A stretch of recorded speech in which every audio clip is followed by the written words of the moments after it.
खुद से जीतने वालों को मेरा सलाम। एक व्यक्ति ज़ेन मास्टर के पास आया और बोला, मास्टर, मैं आलस से बहुत परेशान हूँ। इस कारण से मैं अपने जीवन में कुछ नहीं कर पा रहा। कृपया मुझे इससे बाहर निकालिए। ज़ेन मास्टर ने कहा, मैं तुम्हें आलस से बाहर निकालने का रास्ता तो बता सकता हूँ, पर पहले तुम ये बताओ कि तुम्हें कैसे पता कि तुम आलसी हो। वो व्यक्ति बोला, मेरे आसपास सब लोग यही कहते हैं कि मैं बहुत आलसी हूँ। ज़ेन मास्टर बोले, ये तो सब लोग कहते हैं, क्या तुम खुद कोई सबूत दे सकते हो? तब आलसी व्यक्ति ने कहा, बिल्कुल दे सकता हूँ। मैं जानता हूँ कि सुबह जल्दी जागने से शरीर, मन, मस्तिष्क स्वस्थ रहते हैं, फिर भी मैं जल्दी नहीं उठ पाता, इसलिए मैं आलसी हूँ। ज़ेन मास्टर ने कहा, क्या तुमने कभी आलस को देखा है जो तुम्हें रोकता है? क्या तुम जानते हो उसकी पहचान क्या है? आदमी ने सोचते हुए बोला, आलस तो आज तक किसी ने भी नहीं देखा होगा। ज़ेन मास्टर कहते हैं, बिल्कुल सही। आलस का अपना कोई अस्तित्व नहीं है।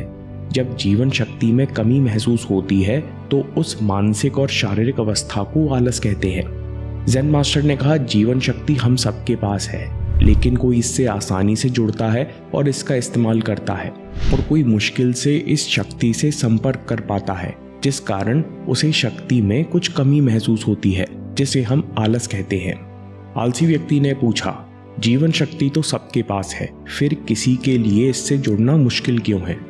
ज़ेन मास्टर ने कहा, कर्मों और विचारों के प्रभाव के कारण हम जीवन शक्ति के या तो करीब आते हैं या इससे दूर हो जाते हैं। इसलिए हर किसी के अंदर जीवन शक्ति अलग स्तर पर प्रभावित हो रही है। ये कर्म इस जन्म के होते हैं और पिछले जन्म के भी हो सकते हैं। सामान्य फल सूत्र में इसके 5 उपाय बताए गए हैं। आलस से मुक्त होने का पहला तरीका है कि जब ध्यान करते करते थकान महसूस हो या पढ़ते पढ़ते नींद आने लगे तो आंख बंद करके अपने माथे और आंखों के बीच में प्रकाश देखो। अगर इससे काम ना बने तो कुछ देर तक आंख खोलकर ऊपर आकाश की तरफ देखो।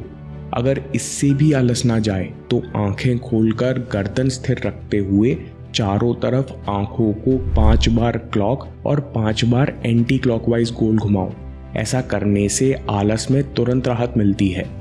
दूसरा तरीका है आसन और संतुलन। ज़ेन मास्टर कहते हैं कि मॉन्क्स के चलने, बैठने और ध्यान करने का एक निश्चित पोस्चर या आसन है, क्योंकि इससे शरीर में बैलेंस रहता है। बैलेंस या संतुलन के कारण ऊर्जा व्यर्थ नहीं होती, जिससे शरीर और मन जल्दी नहीं थकता। इसलिए खासकर बैठने और सोने के पोस्चर का ख्याल रखो, क्योंकि इन दोनों पोस्चर में हम सबसे ज़्यादा समय बिताते हैं। सोने के सही पोस्चर की आदत डाली जा सकती है। पहले सीधे सोने की आदत डालो। अगर करवट लेकर सोते हो तो घुटने और पैरों के पंजे मिलाकर सो। इससे कभी स्पाइन पर दबाव नहीं पड़ता। सही पोस्चर में सोने के बाद सुबह तुम्हारा शरीर एक्टिव महसूस करेगा। आलस मिटाने का तीसरा तरीका है खुली हवा में समय बिताना। इसके 2 कारण हैं। पहला, शरीर आसानी से प्राणवायु ग्रहण करता है, जिससे जीवन ऊर्जा सरलता से बहती है। दूसरा, प्रकृति में टहलने से मन और शरीर को विश्राम मिलता है और संतुलन बढ़ता है। इसलिए खुली हवा में समय बिताने से भी एक्टिव महसूस होता है। चौथा तरीका है सूक्ष्म भोजन। आम लोगों में आलस का सबसे बड़ा कारण है ज़रूरत से ज़्यादा भोजन करना या ऐसा भोजन करना जिसमें स्वयं कोई जीवन शक्ति नहीं है। इससे आलस उत्पन्न होता है, क्योंकि एक ही जीवन ऊर्जा है जो शरीर में अलग अलग काम करती है। सामान्य रूप से ज़्यादा खाने पर भोजन पचाने में अधिक ऊर्जा खर्च होती है, जिससे बाकी शरीर और दिमाग के लिए ऊर्जा नहीं बचती, जिस कारण आलस महसूस होता है और किसी काम में मन नहीं लगता। आलस मिटाने का 5वां तरीका है नोबल फ्रेंडशिप, यानी कल्याण मित्र।